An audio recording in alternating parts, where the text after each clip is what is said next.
Loki, the Disney Plus original series, has just ended, and wow, that was something. So what is this show all about? Well, if you remember in Avengers Endgame, when Tony Stark dropped the Tesseract and Loki picked it up and he teleported, where did he go? Well, this show is all about that Loki and his new timeline. This show deals with very deep themes, and I just love that Marvel went for it. It's about free will, it's about destiny, it's about, is this the right path? Is this where I'm supposed to be in life? Who even am I? And this show does such a phenomenal job with the character of Loki. So let's get into it. Obviously, the first thing that I loved about this show was Tom Hiddleston. Just having the time of his life. You can just see that in every single scene that he is playing this awesome character. He truly shines in this role. Honestly, this is his best performance. There is one particular scene in the last episode that made me go, this is the reason why they made this show. This is the Loki. This is the Loki that we wanted to see from Thor Ragnarok, and sadly he died, but we got this one, and all of these episodes have been building up to this one moment. All I know is I don't want to hurt you.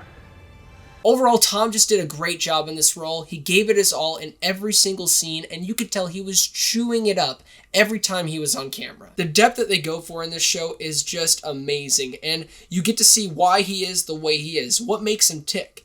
And to quote Mobius, what makes Loki tick? And speaking of Mobius, Owen Wilson is amazing in this. Just the banter is the sole reason pretty much why I love this show. Now there's other things that I love, like the TVA, the idea of time travel, the idea of multiple versions of yourself. But when it comes to the character moments, this show really truly shines between the dialogue of Owen Wilson and Tom Hiddleston. They just are so good together. The writing is off the charts, their chemistry is through the roof, and I had such a blast every single time we were watching them. And honestly, the worst parts of this series is when they're apart. You kind of lose that kinetic energy, and it does come back. You do get the purpose of the show, and you don't necessarily need them in every single scene, but when they're in scenes together, and especially in the first half, there is just this awesome energy and quirky humor, and I just loved it. But anyways, Owen Wilson, I'm glad you're in this show, and I cannot wait to see your character yet again in season 2. Another character I was kind of skeptical about was Sophia Di Martino as Sylvie. She is a force you do not want to get in the way of. Looking through the eyes of Sylvie in this show is one of my favorite aspects, because you really get this full arc, especially at the end.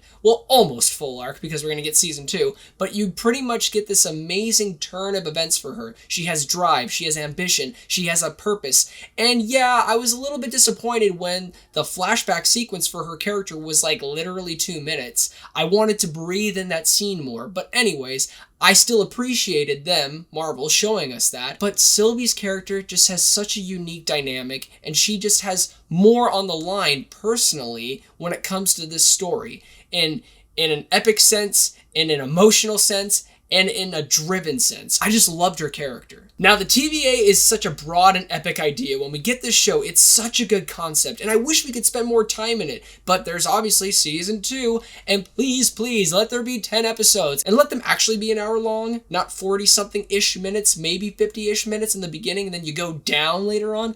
Kind of disappointed with you, Marvel, but hey, I forgive you. So when it comes to time variance, and it comes to the Nexus events, and it comes to this epic big scope of awesomeness that the MCU is showing us in this show, the one thing that I have to say and I have to bring up, and this is a spoiler right now, Kang the Conqueror, he who remains, is here. It is coming. He is coming. The multiple versions of him are coming.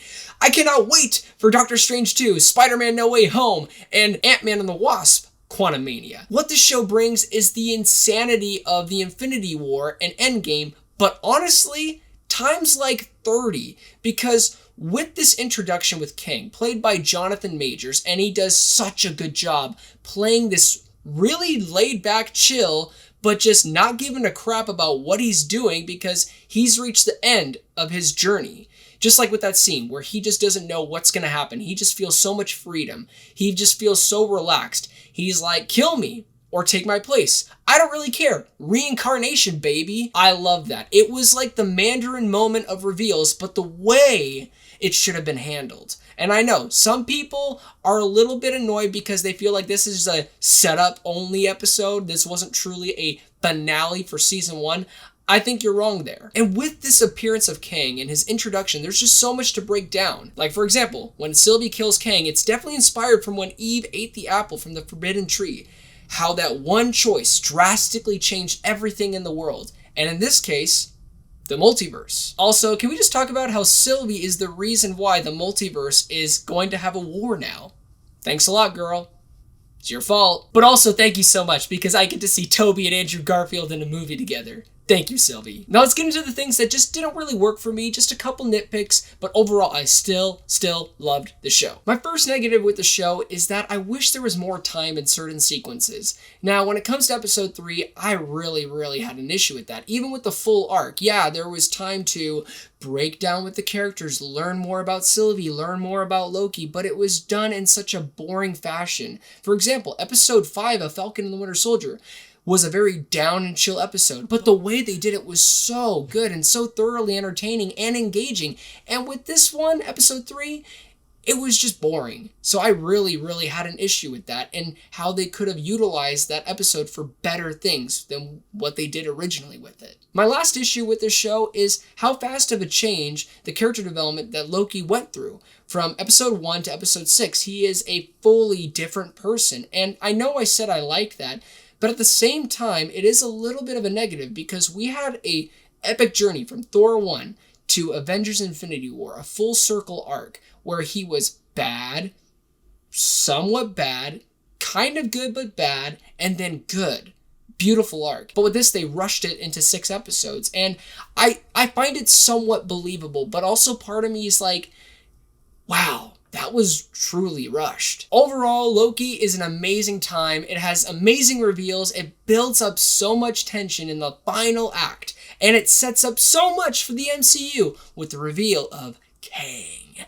So, with that out of the way, I'm going to give Loki, the original Disney Plus series, season 1, a 9 out of 10. Well, thank you guys so much for watching my review. It really means a lot. Please don't forget to like and subscribe. And also, don't forget to be blessed.